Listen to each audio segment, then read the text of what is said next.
नमस्कार भक्त मित्रांनो, आजच्या व्हिडिओमध्ये आपण एक महत्त्वाची गोष्ट पाहणार आहोत.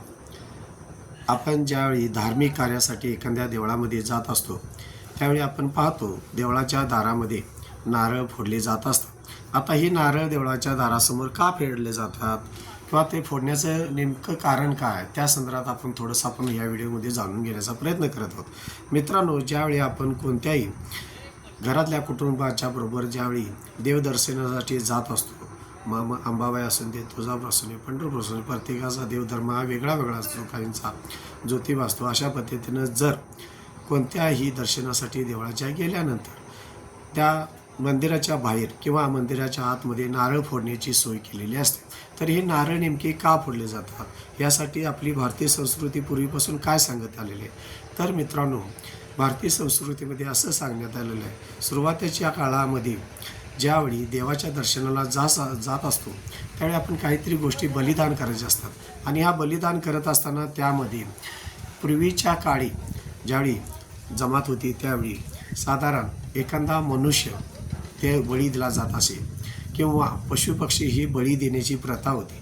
त्यानंतर ही प्रथा पुढे पुढे चालत आली. तशी मनुष्य प्राणीची हत्या करणं हे पाप किंवा पशुपक्ष्यांचं हत्या करणं हे पाप दिसून आलं. त्यावेळी काही तज्ज्ञ ऋषींनी ह्यावर मार्ग काढण्याचं ठरवलं. त्यानंतर त्यांनी असा निर्णय घेण्यात आला की सदर मनुष्य हत्या किंवा पशुहत्या थांबवण्यासाठी नारळाचा बलिदानाचा त्याग द्यायचा, म्हणजेच नारळ हा देवळासमोर फोडायचा. तर हे फोडण्याचा मेन उद्देश काय मित्रांनो, नारळाला जसं माणसाला पशुपक्ष्यांना जसं शेंडी, नाक, डोळे असतं त्या पद्धतीने नारळाला सुद्धा शेंडी असते, डोके असते, 2 डोळे असतात. या पद्धतीनं नारळाचं जर बलिदान केलं तर हे ग्राह्य मानलं जाणार आहे. या पद्धतीनं त्यावेळी नारळ ही देवळासमोर फोडण्याचं ठरलं.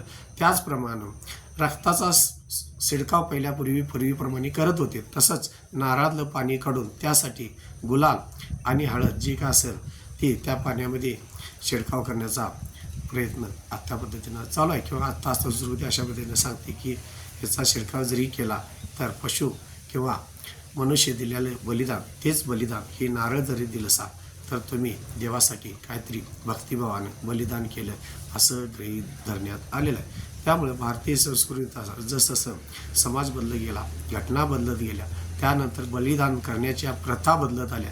त्या पद्धतीनं आजच्या प्रथेमध्ये सुद्धा नारळ देणे हे बलिदानाचं प्रतीक झालेलं आहे. तरीसुद्धा मित्रांनो, माझं सांगणं असं असेल की तुम्ही स्वच्छ मनानं, स्वच्छ निर्मळ मनानं जरी कुठल्याही देवतांचं नामस्मरण जरी मनामध्ये घेतलंसा तरीसुद्धा एक अशी चैतन्य शक्ती असते की तुम्हाला ती तुमच्या मनामधून भेटत असते. देवदर्शन करणं गरजेचं आहे. मनाला शांतता, समाधान पाहिजे असेल तर कुठल्याही देवाचं दर्शन घेणे, त्यांच्या सेवा करणे हे आपलं सांस्कृतिक कर्तव्य मानलं जात आहे. त्याच पद्धतीनं सुखी समाधानाचं जर तुम्हाला जीवन जगायचं असेल तर थोडा भक्तिमार्ग हा हवाच. मित्रांनो, माझ्या चॅनलला सबस्क्राईब करा, लाईक करा, शेअर करा. धन्यवाद. जय श्री राम.